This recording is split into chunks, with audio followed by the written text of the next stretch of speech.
Hello everyone, welcome to back my channel. I hope everyone is having a wonderful day before starting the video. Please go ahead and hit the subscribe button and give this video a thumbs up. The bold and the beautiful spoilers say that when it comes to Taylor Hayes, it seems like everyone has the same opinion.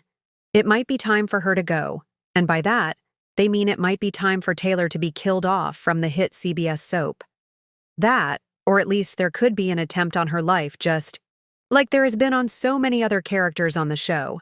Apparently, B&B fans just think that having Taylor around right now is pretty senseless. She's not offering anything significant or worth watching out for in the current storylines. Not only that, but fans are bored of her acting like a puppy in love when it comes to Ridge and not setting healthy boundaries with her daughter Steffi. Forrester. Simply put, Taylor has become the least liked character on the show. It goes without saying that the internet certainly did have a lot to say about the matter. Some have even commented with, "I don't want the stupid writers setting up Poppy or Sheila to die. We love these women. We all hate Taylor. Let that bitch die already, and Ridge can remain alone while Brooke dates that blonde guy I saw in the behind the scenes." Another fan of the show wrote, "How about Taylor gets partially shot in the face, she needs reconstructive surgery, her face is wrapped up for several weeks, and when the bandages come off, it's Hunter Tylo, and..." Then there was this comment as well. They don't need to kill Taylor. Just rehire Krista Allen and write storylines for her that have nothing to do with being stuck on the losing end of a toxic love triangle for several decades. Whispers are circulating through the Forrester corridors and beyond. Taylor Hayes may soon meet a devastating and final fate. With cryptic on-screen clues, emotional family reckonings, and a shadowy new arc involving a revenge plot and an unknown illness, fans are left wondering, is the bold and the beautiful setting up Taylor Hayes to die? From doctor to matriarch, from fierce protector to Ridge's eternal heart tug, Taylor has weathered countless traumas. But now, it seems her time may be running out, and the ripple effects could shatter the canvas. Act 1. Taylor's Strange. Symptoms begin at first, it's subtle. Taylor forgets where she parked her car outside Forrester Creations. Later, she repeats herself in a conversation with Steffi. She waves it off as exhaustion, citing too many therapy clients and not enough sleep. But the truth? Taylor's body is giving her signs, and she's ignoring them. Steffi is the first to notice something's off. During a Forrester family brunch, Taylor spaces out mid-sentence, staring at nothing while holding her coffee cup in midair. Everyone laughs it off, except Ridge, who's watching her with unease. His history with Taylor makes him attuned to every twitch in her facial muscles. Later, Thomas walks in on Taylor fainting in her office at the clinic. He rushes to her side, horrified. "Mom! Mom!"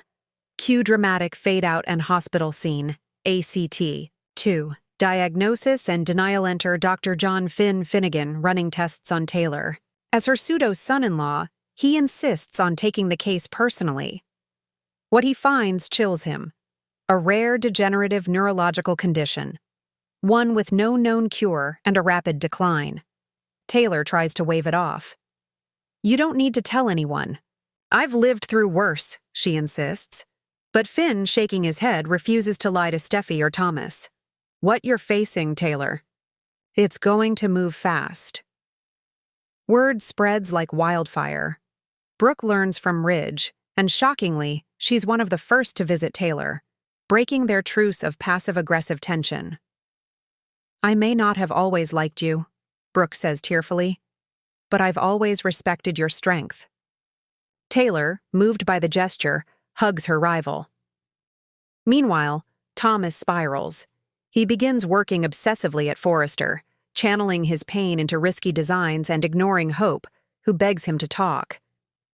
Steffi turns stone cold, detaching to protect herself.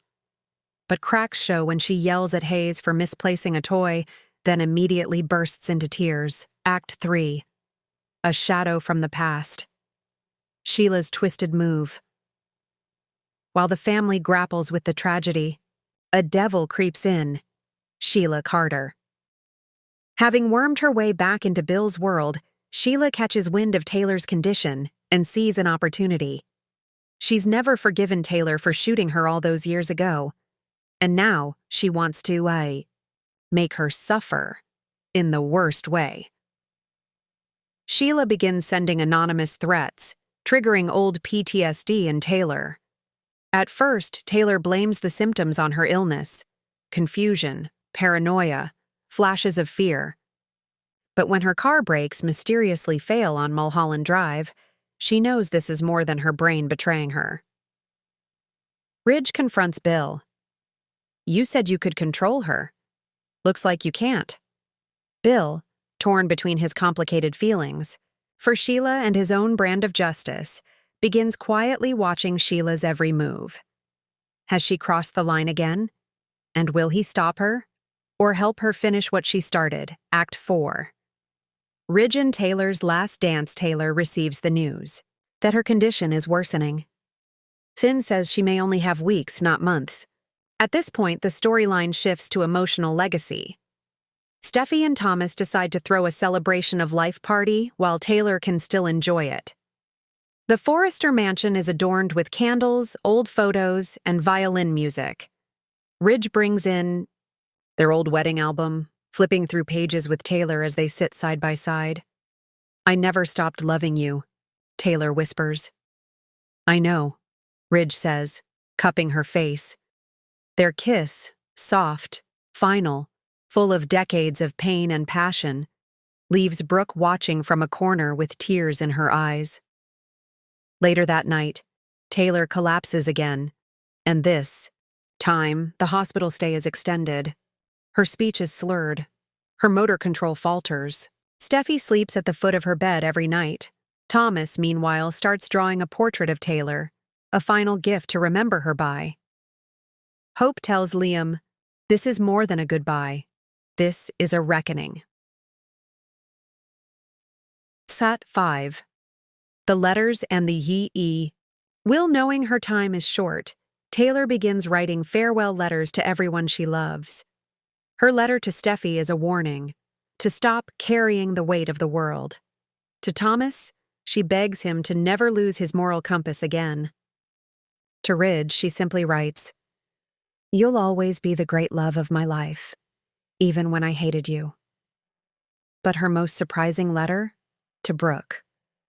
In it, she thanks Brooke for loving Ridge when she couldn't, for helping Steffi and Hope become co-parents, and for reminding her that two strong women can fight over a man without destroying each other. She even leaves her favorite art pieces to Brooke.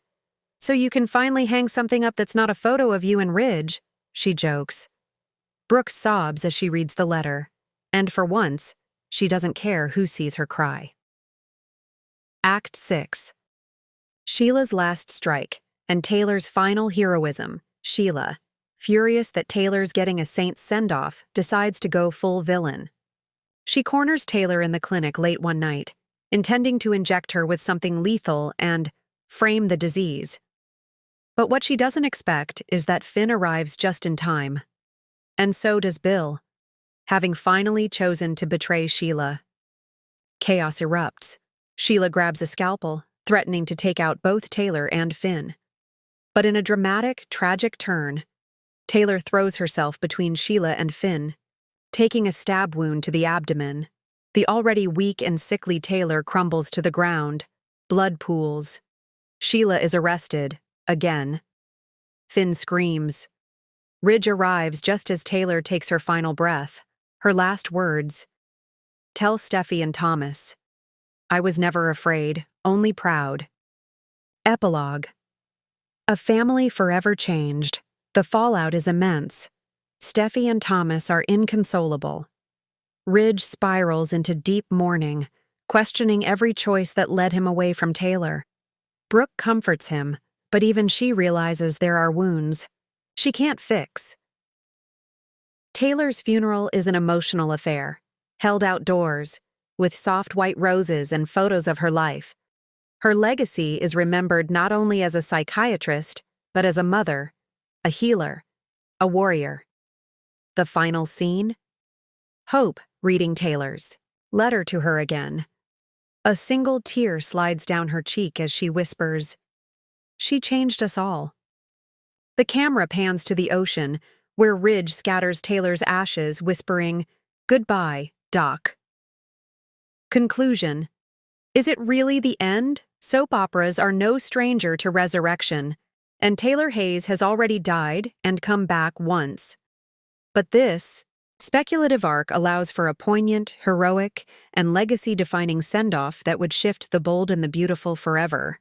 Will the writers go there? Or is it another red herring? Only time and sweep season will tell. But if Taylor Hayes truly is going to die, she deserves to go out as the heroine she always was. Fierce, fearless, and deeply, unapologetically Taylor.